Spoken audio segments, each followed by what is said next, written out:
A few years ago, I reconnected with an old acquaintance on social media. It started slow. He'd like things that I posted every now and then, which grew to him liking almost everything over the course of a few months. I took it as a cue that he liked me, but was too shy to make a move. It was cute, but not something that I paid much attention to. He generally posted cryptic lyrics, and we didn't have much in common. Around the same time, I started to get that cliché feeling that I was being watched. For reference, at the time I lived in a house in the woods. It would be very easy to hide in the bushes. Our lawnmower wasn't the best, but it worked. You could adjust the height of the grass, and somehow that mechanism broke while my brother was out mowing the lawn. So we ended up with some weird patches of bald grass. No big deal. Later that night, though, I saw a post from that old acquaintance about patterns in the grass. It seemed like a song lyric, but I couldn't find any song that matched up with it. I didn't think anything of it until I was outside the next day and realized our lawn had some strange patterns after the mishap. I, being a big old paranoid weirdo, got a bit freaked out. I tried to calm myself down. It was probably nothing, right? Plus, what could I even do? It proved nothing. A few nights later, I had that same creepy feeling, and so I went out on our porch. It's large. There's no easy way to sneak up, so I felt pretty safe. I waited, listening for anything. And then I sort of just started yelling, like he was there. I said that I thought he was really creepy. I talked about all the terrible things I would do to him if he ever made the mistake of coming near me. And then I went back inside. I know, it sounds dumb, but then he unfollowed me from all social media, stopped liking everything I posted, and left me alone. And when I went to his profile, he deleted that song lyric about the patterns in the grass. Maybe it was all completely coincidental. That's what I'd like to believe. Maybe he finally got sick of my ramblings, and that just happened to coincide with my speech. Or maybe he was out there in the woods, watching and listening.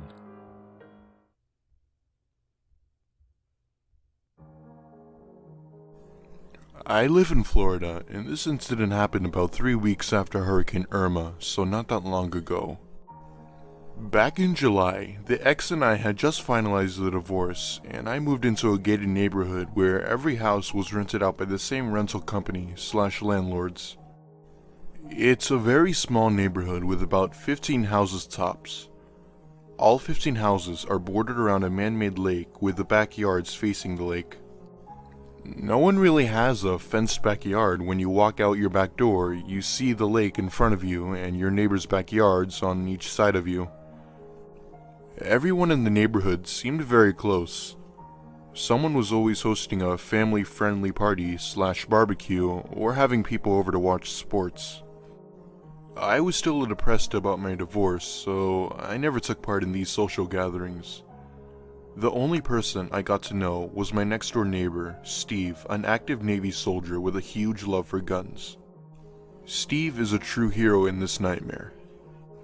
My daughter Alice is 4 years old, and I get her every weekend. Alice's bedroom window faces the backyard towards the lake. I spoiled that girl to death.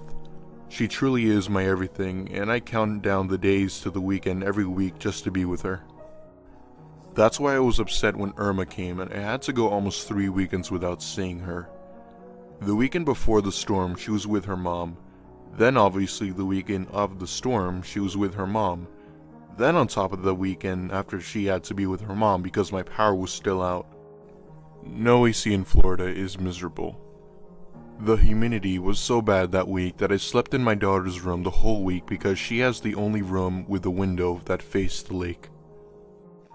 I opened the window, exposing just the window screen so the wind from the lake could cool the room as much as possible while I slept.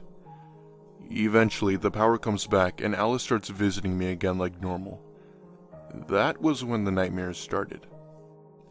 My daughter would complain about the singing lady and how she doesn't like her anymore.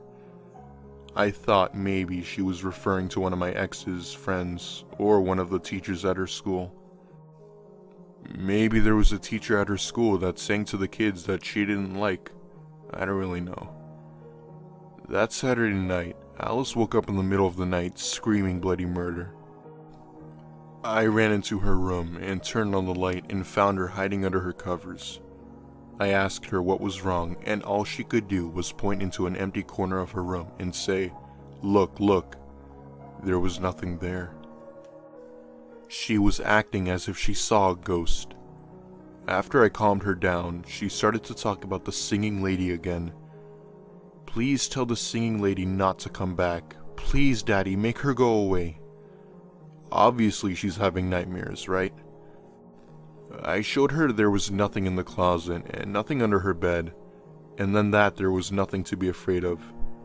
She calmed down and went back to sleep.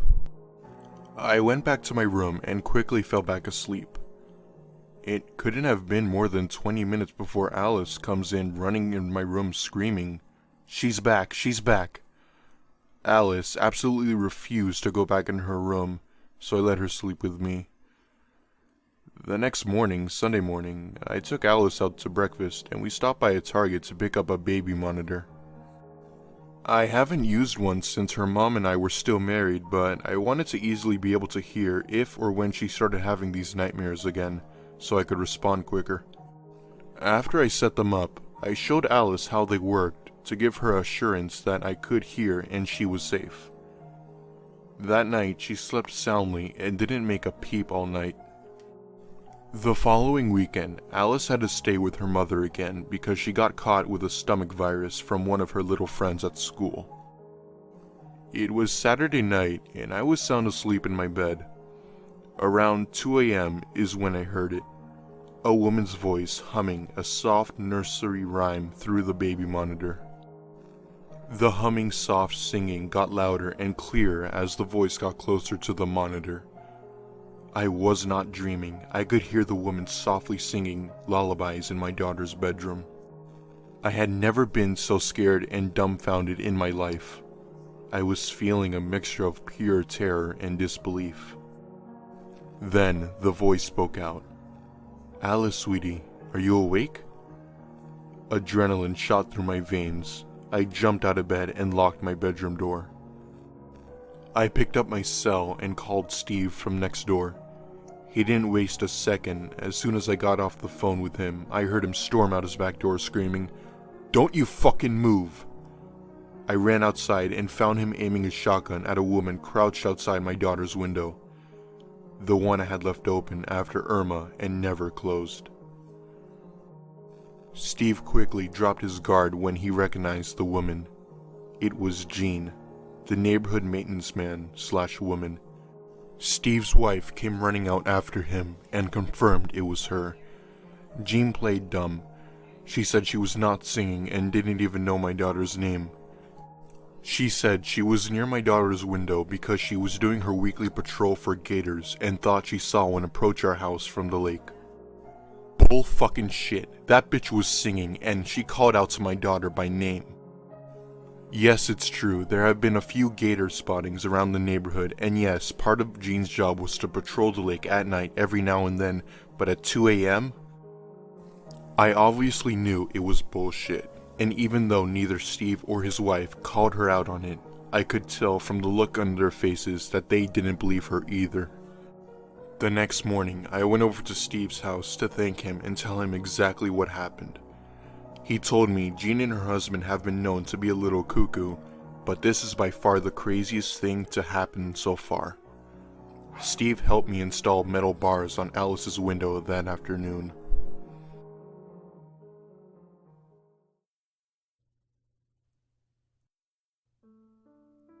This happened about 10 years ago, when I was 17.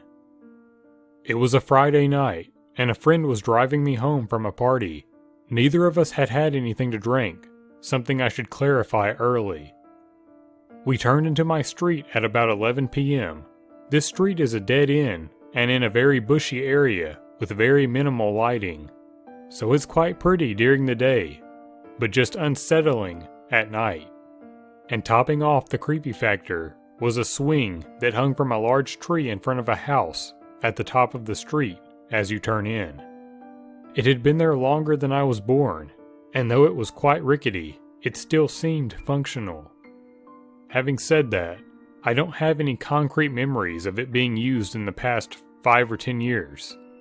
I'd always joked about how creepy this swing was to people when we went past it, but this time, it was even creepier, because as we drove past, there was a little girl sitting on it.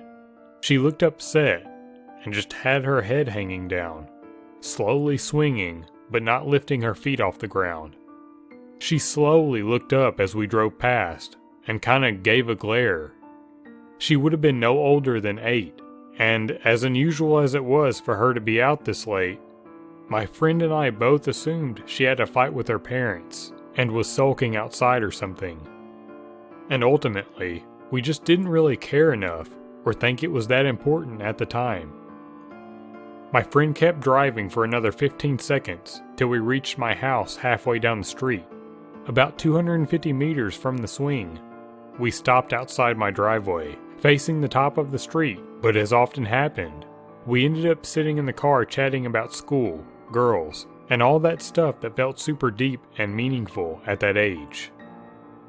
About 10 minutes into our conversation, we noticed some movement at the top of the street as the girl got off the swing and walked into the middle of the road. She turned and started slowly walking towards us. As I mentioned, the street was dimly lit, with only 3 street lamps between her and the car, which meant that for several seconds while she walked towards us, we couldn't see her, and she would emerge far closer than she had been before she stepped into the darkness. I drew attention to it and joked about how creepy it was, my friend laughing along. The ring had only come out a couple of years prior, and the fact that she was pale and in a white dressing gown just insinuated it.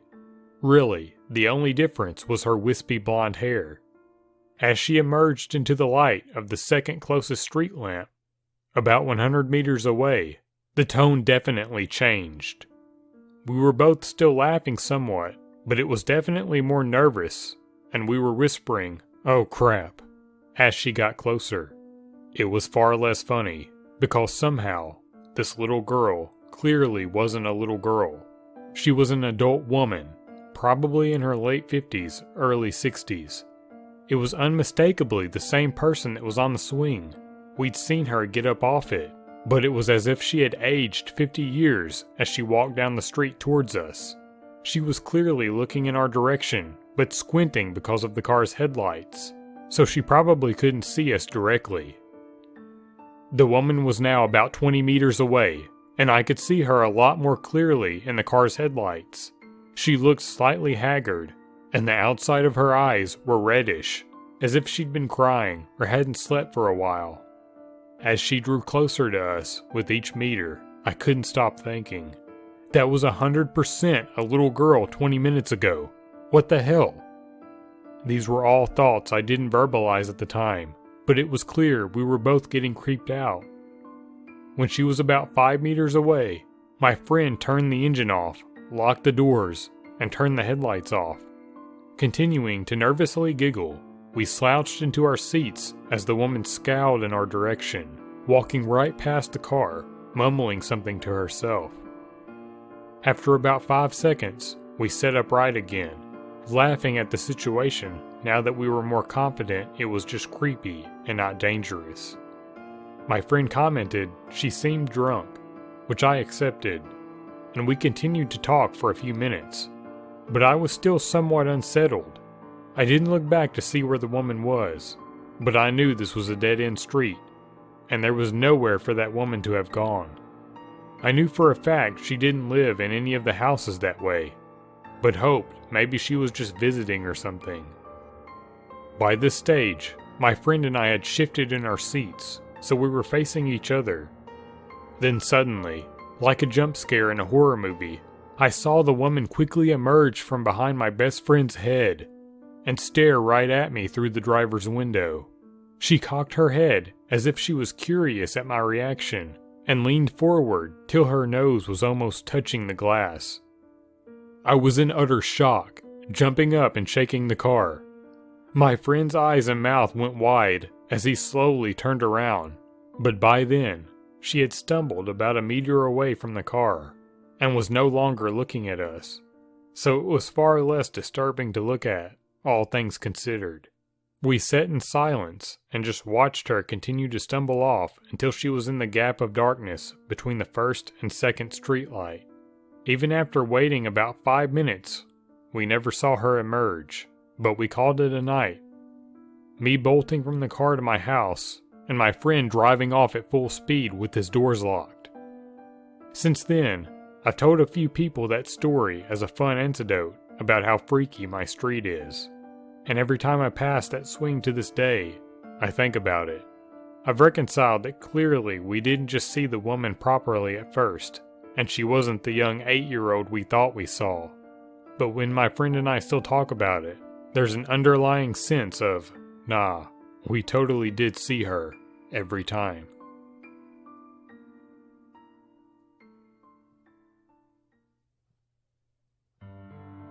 This takes place 4 years ago in Kansas City, Missouri.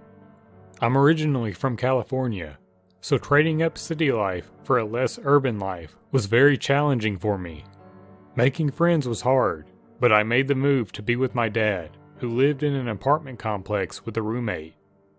My dad was a trucker, so he was gone for weeks at a time, while I was left alone to work and come home to a foreign place that I was slowly becoming accustomed to. My roommate was gone most of the time because he had a girlfriend, and he would leave his dog with me, so I never really felt truly alone. I had an old lady for a neighbor that would come up and check on me too. That's how people were in that area, and I found it kind of nice how people knew their neighbors. I got to know everyone in my building's name after about 6 months of living there, except one. There was a man I'd say in his early to mid-50s who lived directly below my apartment. He looked, for lack of better description, like a creep. He was balding except for on the sides of his head, which that hair was straggly too. He was tall and kind of skinny, and had outdated 90s glasses that you'd see on America's Most Wanted, and a thick mustache. He was the only person in the building who wasn't friendly, or at least didn't make the effort to say hello or introduce himself to me.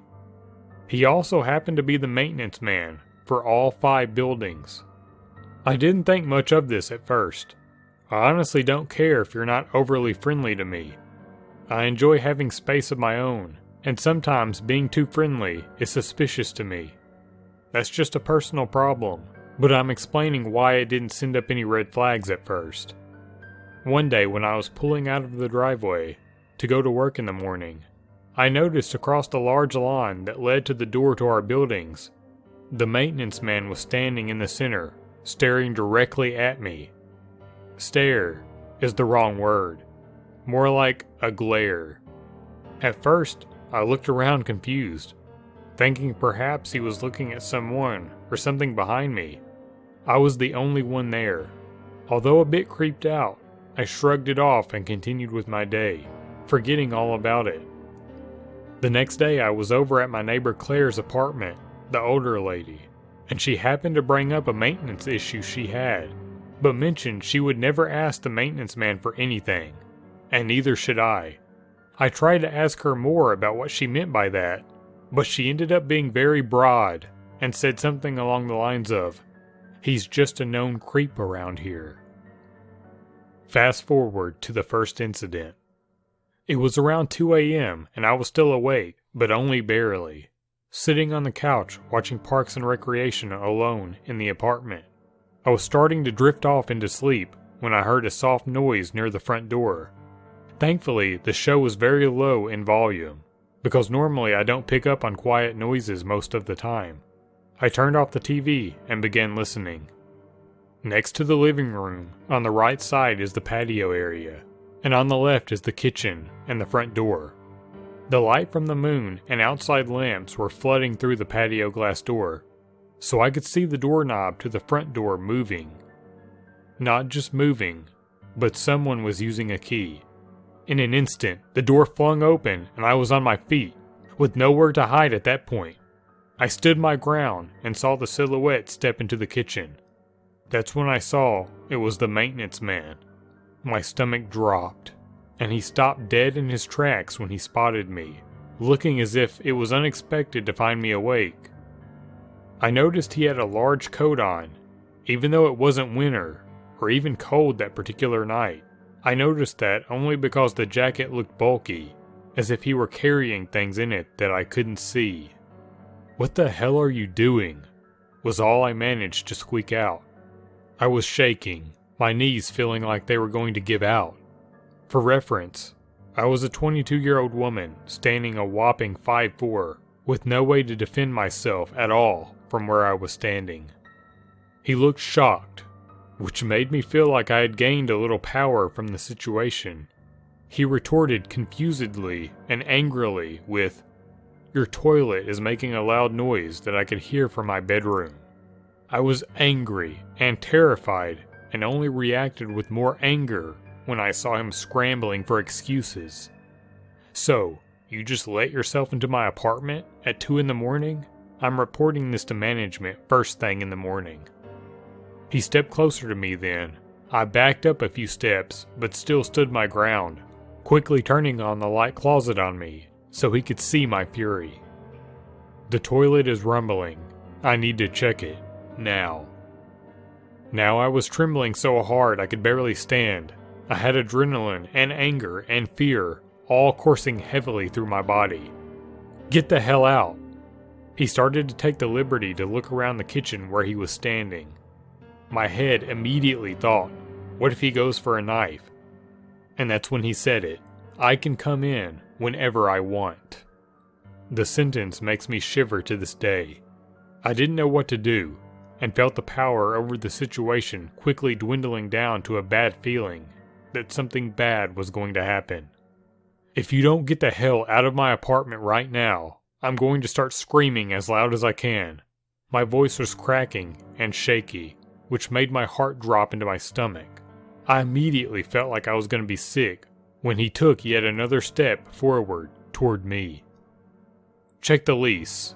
I can come in whenever I want. I'll see you later." He winked at me, creating a wave of nausea, and I felt faint. He slowly turned and walked out, closing the door behind him and even going far enough as to lock it from the outside with his extra key. The next day I contacted management as soon as their office opened. I could tell the conversation wasn't going anywhere when the manager sounded irritated right off the bat. When I told her that the guy entered my apartment illegally, she cut me off and told me that they do not allow any illegal activity, and take what I was saying very seriously. I thought, yes, I've got him. Until the manager said, "You can't just throw around accusations without proof. This man has dedicated over 20 years to working for this company, and we don't plan on getting rid of him anytime soon. Perhaps if you had read over your lease like you should have." Yes, she was actually scolding me. "You would have seen the clause that states that a maintenance worker has keys to the entire property, and if there is a maintenance issue, they are permitted to access the property at any time of day." This floored me. It couldn't possibly be legal. Of course, I'm from California, and of course, I didn't read the lease carefully. When I moved there, my dad was already living in the apartment, and I literally had nowhere else to go. So if I were to be living there, I was going to have to sign the lease no matter what. So I did. Needless to say, nothing got done. Fast forward again, a few days go by, and I don't see Mr. Maintenance Freak until I do. This time, I'm pulling in after a long 10-hour shift at work. I haven't forgotten about the scary incident, but I had to put it at the back of my mind for the time being to concentrate on other things, although I lost sleep over it. I park my car facing the large lawn area again and start using my phone for a few minutes. I'm peering down at my phone and glance up for a split second before I see him there. He's standing across the lawn, staring angrily at me again. I mean furious. I quickly look back down and pretend to have not seen him, getting that sinking feeling again. As a paranoid person, I put the key in the ignition just in case, and pretended to keep scrolling on my phone while subtly locking my door. I glance up again, and this time he's stalking toward me, very fast. I look in my rearview mirror, hoping to see someone else that he may be stomping angrily toward. And of course, no one else is there. It's nearly dark now, but when he gets about 10 to 15 feet away from the front of my car, I can hear him shouting something, but I can't make out what he's saying. Now I put my phone down, and I'm watching him come right at me until he reaches my window and starts banging on it with all his might, and slams his body into the door. He's also fidgeting angrily with the handle, even though the doors are locked. My car doesn't have automatic locks, so I'm praying that all my doors are locked at this point. My hands are shaking so bad that I'm having trouble starting the car. When I finally do, I realize what he's saying, which was a repeated cycle of the following phrases. I'm going to get you. I told you I can come in whenever I want. You really want to take me on? I'll kill you. I peeled out of there so fast, not even knowing where to go. I drove to the next county over, found a motel, and stayed the night there. The next day, I took work off and went straight to the management's office. I told them exactly what happened, and no matter what I said, they didn't believe me. The maintenance man was apparently God's gift to mankind or something. He was a monument to the company, and they appreciated his 20 years of service and dedication to them over him risking someone's life with threats. Long story short, I lost it. I called her a psychotic cunt and ended up getting evicted. I reported all of this to the police, but between the lack of evidence I had and his perfect record shining references from his employers that seemed to love him, the police said there was nothing they could do to move forward at that point. My dad and I ended up finding a nice home about 10 minutes away from that place. I ended up inviting Claire, my older neighbor, to the new house a few months later. She told me that there was a single woman in the apartment before the roommate and my dad had moved in there, that also left in a hurry after something happened with the maintenance man, taking photos of her walking to and from her apartment to her car, which she confronted him about, and he told her, I can do whatever I want. I guess in Kansas City, maintenance workers are like God. They get away with whatever they want and have shining reputations. Needless to say, it's been 4 years, and I'm back in California.